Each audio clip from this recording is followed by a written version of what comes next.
we have MCAT confirmed for the interview. So MCAT played the Jet on Fracture.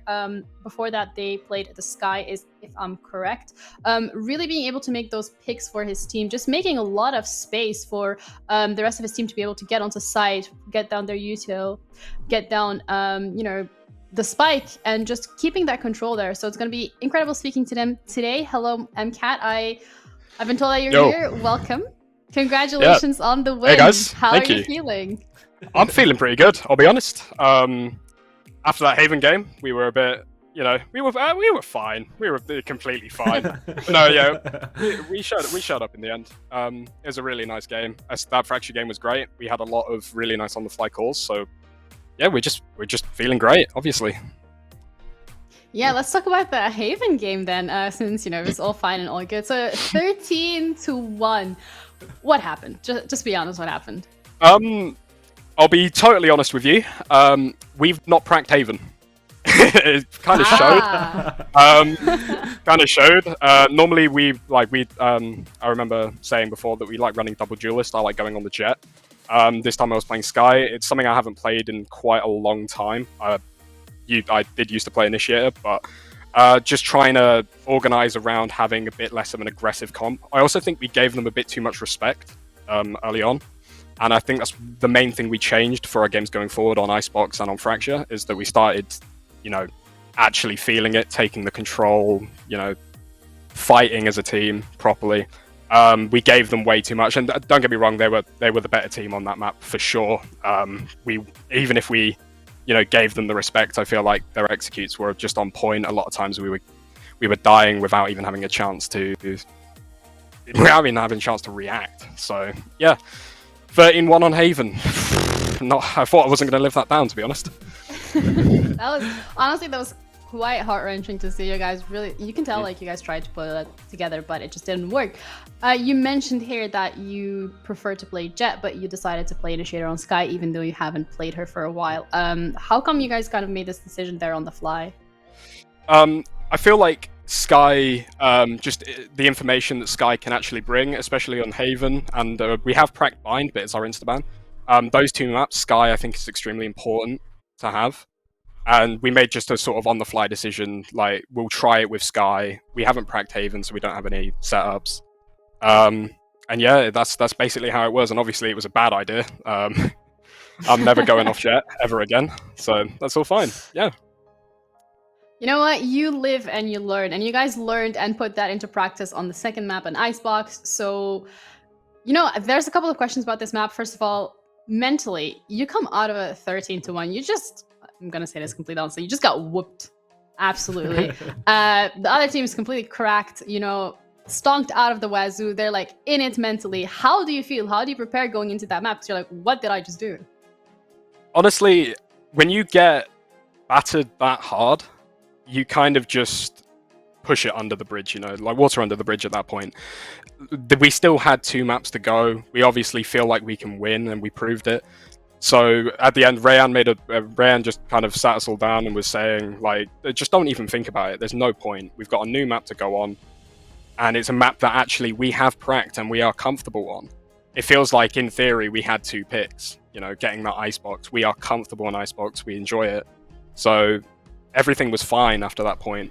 But if it was a closer game on Haven, I feel like, and we lost, I feel like there might have been a bit more tilting. I feel like we tilt under pressure. Possibly, but obviously the other 2 maps didn't show it. Yeah, the other 2 maps, you guys absolutely reeled it back in and were able to pull through.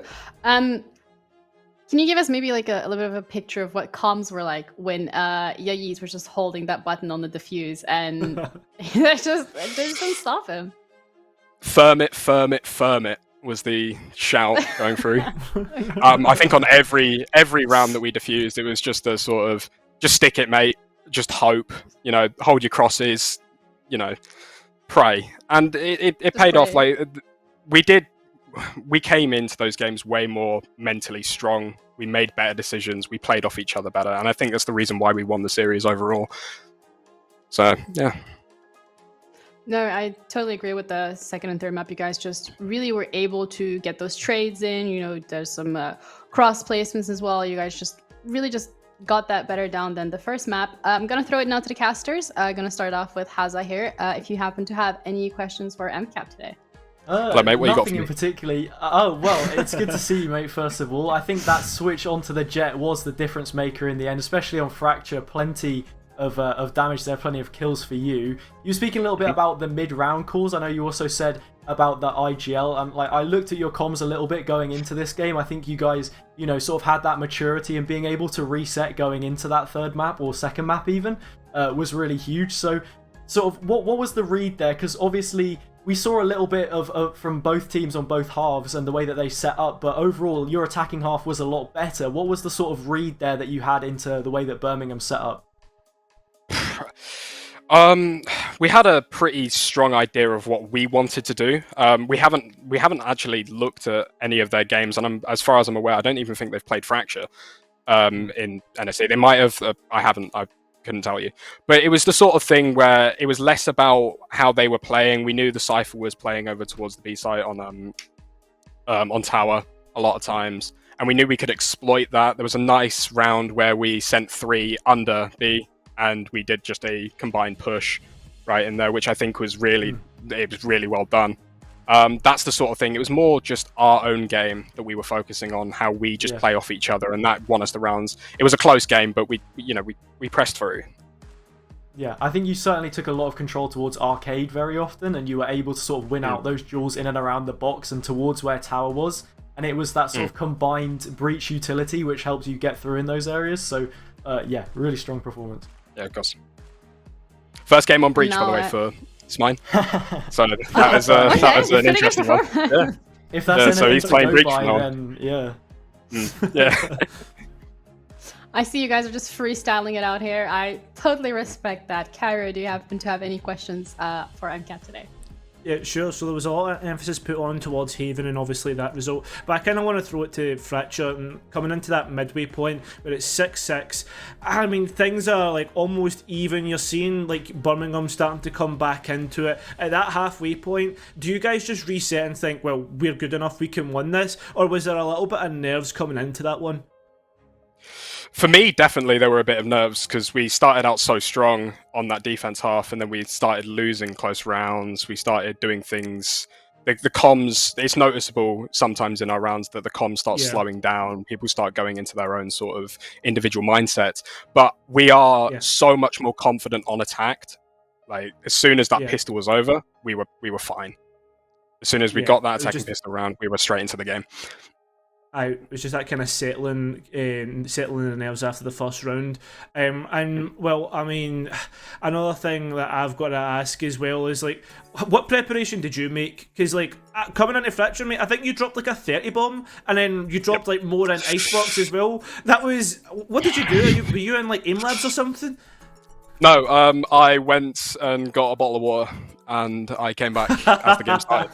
So it's just one of those things. It was a mindset change for us all. I think we all started, especially on Icebox, we all smashed it out of the park. I don't think you can really give, one player the credit. But for Fracture, I'll happily take it. Yeah, that's my map now.